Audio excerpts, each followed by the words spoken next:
Hello everyone, সবাই কেমন আছো? আমি অনেক ভালো আছি। আর সৌমিস কিচেনে সবাইকে অনেক স্বাগত।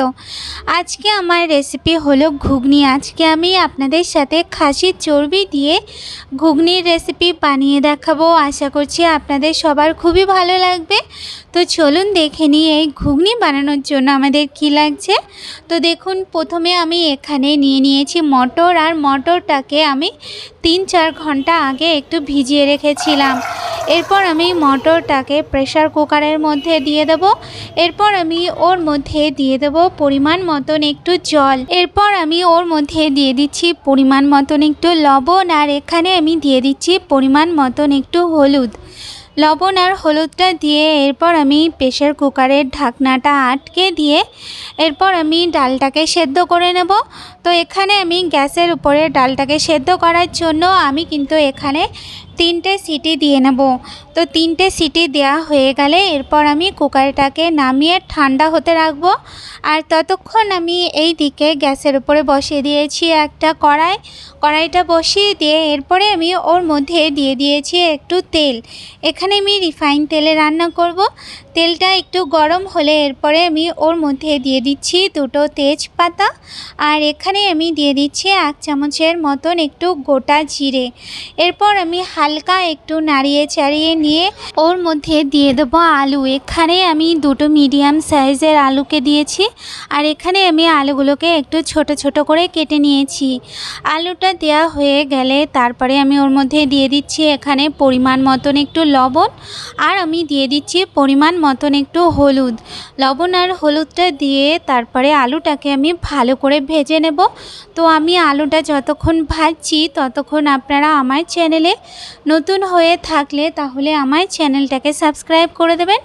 আর রেসিপি আপনাদের ভালো লাগলে অবশ্যই লাইক, কমেন্ট আর শেয়ার করতে ভুলবেন না। তো দেখুন, এখানে আলুটা ভাজা হয়ে আসলে তারপরে আমি ওর মধ্যে দিয়ে দেব পেঁয়াজ কুচি। তো এখানে আমি 3টে মিডিয়াম সাইজের পেঁয়াজ দিয়ে দিয়েছি। পেঁয়াজটাকে আমি ভালো করে একটু ভেজে নেব। পেঁয়াজটা যখন নরম হয়ে আসবে তখন আমি আলুটার সাথে পেঁয়াজটাকে একটু নাড়িয়ে চাড়িয়ে নিয়ে তারপরে আমি ওর মধ্যে দিয়ে দেবো খাসির চর্বি। এখানে আমি খাসির চর্বিটাকে ছোট ছোট টুকরো করে কেটে নিয়েছি। খাসির চর্বিটা দিয়ে এরপর 2 থেকে 3 মিনিটের মতন একটু ভালো করে নাড়াচাড়া করে নিয়ে তারপরে আমি ওর মধ্যে দিয়ে দেবো, এখানে দিয়ে দিচ্ছি আদা রসুনের পেস্ট।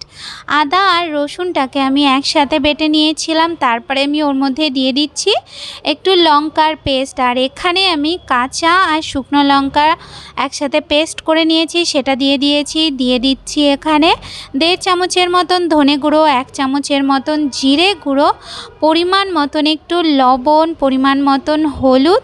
আর এখানে আমি দিয়ে দিয়েছি 2টো টমেটো কুচি। এরপর আমি ভালো করে একটু সব মশলাকে আলুটার সাথে ভালো করে কষিয়ে নিতে হবে। যখন দেখবেন মশলাটার থেকে তেলটা ছেড়ে দিয়েছে তখন আমি গ্যাসটা বন্ধ করে দেব। গ্যাসটা বন্ধ করে দিয়ে এইদিকে আমি প্রেসার কুকারটাকে খুলে নেব। তো এই যে দেখুন, আমাদের মটরটা প্রায় সিদ্ধ হয়ে এসছে। এখানে কিন্তু আমি মটরটাকে খুব ভালো করে সেদ্ধ করিনি। এই যে দেখুন, হালকা একটু শক্ত রয়েছে। এই সময় আমি মটরের মধ্যে মশলাটাকে দিয়ে দেব। মটরের মধ্যে সব মশলাটাকে দিয়ে এরপর আমি ভালো করে একটু নাড়িয়ে চাড়িয়ে দেব। ভালো করে নাড়িয়ে চাড়িয়ে দিয়ে এরপরে আমি ওর মধ্যে দিয়ে দেব একটু জলটা দিয়ে আবার একটু নাড়িয়ে দিয়ে এরপরে আমি প্রেসার কুকারের ঢাকনাটা বন্ধ করে দিয়ে এরপর আমি কুকারটাকে গ্যাসের উপরে বসিয়ে দিয়ে একটা সিটি দিয়ে নেব। একটা সিটি দেওয়ার পর এরপর আমি প্রেসার কুকারটা ঠান্ডা হওয়া পর্যন্ত একটু রাখবো। কুকারটা ঠান্ডা হয়ে গেলে দেখুন আমি এখানটায় কুকারটাকে খুলে দিয়েছি। এরপর আমি ওর মধ্যে দিয়ে দিয়েছি একটু গরম মশলা। আর গরম মশলাটা দিয়ে এরপর আমি একটু নাড়িয়ে চাড়িয়ে নেব। নাড়িয়ে চাড়িয়ে নিলেই আমাদের তৈরি হয়ে যাবে খাসির চর্বি দিয়ে ঘুগনি। তো আশা করছি রেসিপিটা আপনাদের সবার খুবই ভালো লেগেছে। আর এইভাবে আপনারা কিন্তু অবশ্যই একবার ঘুগনি বানিয়ে দেখবেন, সবার খুব ভালো লাগবে।